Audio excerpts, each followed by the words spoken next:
غير حيدي عليا اختي داك الماكياج ورمي عليا دوك لي فون دو طا، راه ما صالحين لوال، وراه كديرهم غير كتهلكي البشره ديالك وكتعرض للشيخوخه المبكره. جبت لك وصفه خطيره في تبييض البشره واللي غادي ترجع لك وجهك بلق. غتهني ليا من الاثار ديال الحبوب، من الهالات السوداء، من التصبغات، من لي طاش اللي كتكون في الوجه. هاد الوصفه غترجع لك وجهك ضاوي ضاوي ضاوي، وكتعطي واحد البيوضه اللي زوينه بزاف. ممكن ديريه حتى الجسم ديالك، تيعطيك واحد البيوضه وكينقي لك الوجه ديالك. التنقيه يعني ديال الصح، شي حاجه اللي كتعطي نتيجه افيكاس البنات. وصفه زوينه وكنتمنى انكم نتوما تجربوها. خليكم معايا حتى لاخر الفيديو البنات باش تشوفوا معايا ان شاء الله الوصفه وكيفاش غادي تستعملوها. وخليوا لي واحد لايك البنات للفيديو. كلكم هبطوا خليوا لي لايك باش نعرف هاد التمارين اللي درت على هاد الفيديو ما مشاتش فين. خليوا لي لايك وبارطاجيو هاد الفيديو عندكم مع صحاباتكم. وغادي نبداو الوصفه ديالنا. عندنا فيها الصابون ديال دوف. ايها البنات، الصابون ديال دوف، وشكون اللي ما تتعرفش الصابون ديال دوف؟ الصابون ديال دوف كلنا عندنا في الدار صابون ديال دوف تقريبا. غادي ناخذوا الصابون ديال دوف تنحكوها البنات في الحكاكه. انا عندي هنا تقريبا واحد 5 المعالق كبار ديال الصابون ديال دوف محكوك او لا مبشور في الحكاكه. انا وجدته من قبل. تناخذوا واحد الكاسرونه البنات وكناخذوا 2 معالق كبار ديال الروز مطحون كيف ما كتشوفوا معايا. وغادي نضيفوا ليه ماء الورد. اللي ما عندهاش ماء الورد او اللي ما بغاش تستعمل ماء الورد غادي تستعمل ماء عادي. غادي نستعمل 6 المعالق كبار ديال ماء ورد. تقريبا واحد نص كاس ديال الماء. المهم انا هنا غادي نقول لكم كيفاش غادي تتعاملوا مع الوصفه، يعني في الطريقه ديالها. المهم دابا هاد الخليط هذا اللي فيه الروز مطحون، كديروا الروز مطحون البنات بودره مع ماء الورد او الماء العادي نص كاس. انا عبرت هنايا 6 المعالق غير باش نوريكم. المهم غادي ناخذوا هذا الشاي الاخضر البنات. هذا انا وريتكم غير باش تعرفوا اللي كيكون في الساشيات. الشاي الاخضر غناخذوا غير كيس واحد من الشاي الاخضر. الشاي الاخضر غني بزاف ديال الفوائد، وبزاف منكم اللي تيخلوا لي في التعليقات تيعانيوا من المشكل ديال الهالات السوداء. اليوم جبت لكم الحل. الهالات السوداء اللي كيكونوا تحت العينين غتناي منهم ودقه بطله. يعني هذه الوصفه هذه للهالات السوداء ديريها وغادي تشكريني عليها.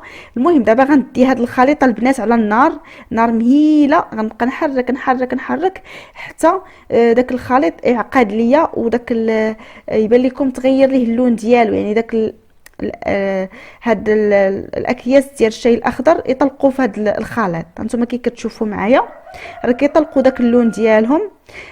صافي دابا غادي نحيد هاد الكيس ديال الشاي. صافي راه طلق دوك الفوائد ديالو. تيجينا الخليط خاتر يعني عاقد بهذا الشكل هذا. بالنسبه الى درتوه فوق النار وبان لكم شرب، ضيفوا شويه د الماء، يعني زيدوا شويه د الماء غير باش يجيكم الخليط بحال هكذا. دابا غادي نضيفوا داك الصابون ديال دوف اللي حكيناه ونضيفوه على الخليط وهو سخون باش هكا يذوب لينا دغيا دغيا. صافي غنضيف هاد الصابون ديال دوف اللي عندي كامل هانتوما كي كتشوفوا معايا، وغادي نخلطوه مزيان هاد الصابون حتى وكان يندمج لينا ويولي لينا الشكل ديال الخليط بحال الكريم. المهم كيف ما غادي تشوفوا معايا بهذا الشكل هذا.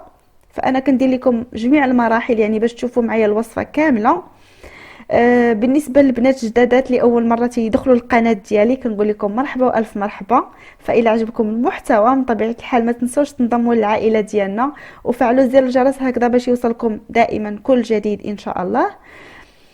بعد ما تنخلطوا هذاك الصابون ديال دوف، غير هو يعني خاصكم توجدوه قبل الصابون، حكوه قبل في الحكاكه باش ملي توجدوا الوصفه وهي سخونه ديروا فيها داك الصابون ديال دوف اللي حكيتو هكا باش ما يبردش لكم الخليط وتصدقوا عاوتاني خاصكم تسخنوه. المهم دابا غنضيفوا ملعقه كبيره ديال الحليب نيدو. هانتوما كي كتشوفوا معايا بهذا الشكل هذا، او الحليب المجفف، المهم اي نوعيه عندكم، غير انا سنستعمل هذا. صافي غنخلطوه مزيان بهذا الشكل هذا حتى غادي يولي لنا الخليط بحال الكريم. هانتوما كي كتشوفوا معايا بهذا الشكل هذا.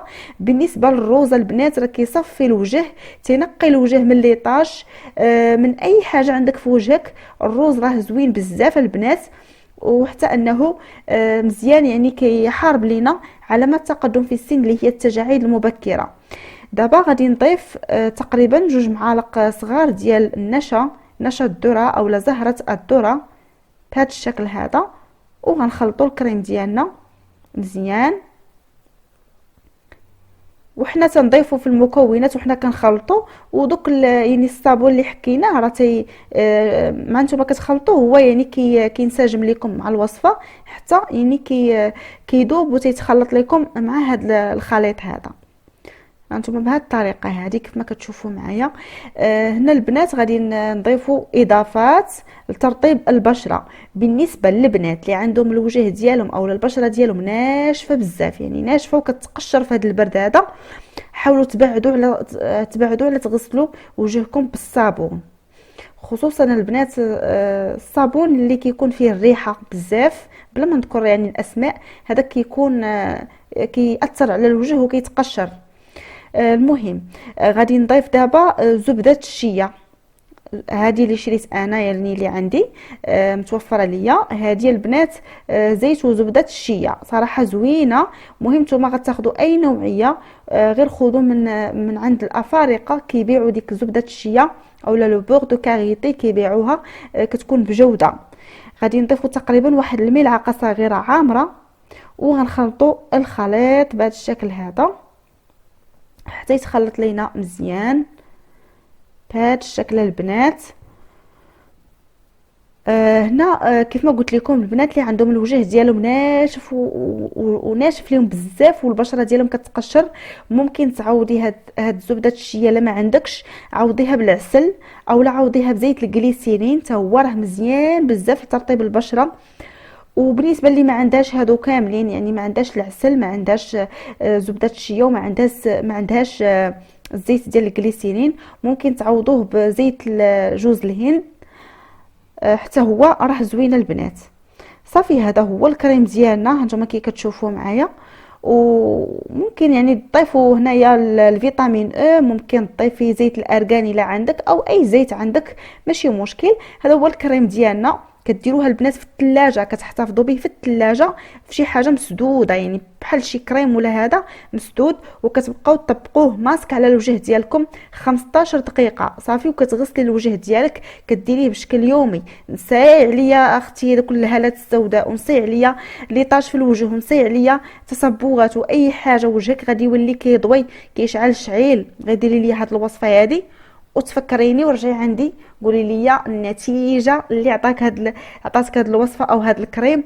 راه زوين وبلا ما نشكروا لكم، راه واعر البنات. ديروه ما تردوش وتهلاو ليا في راسكم في امان الله.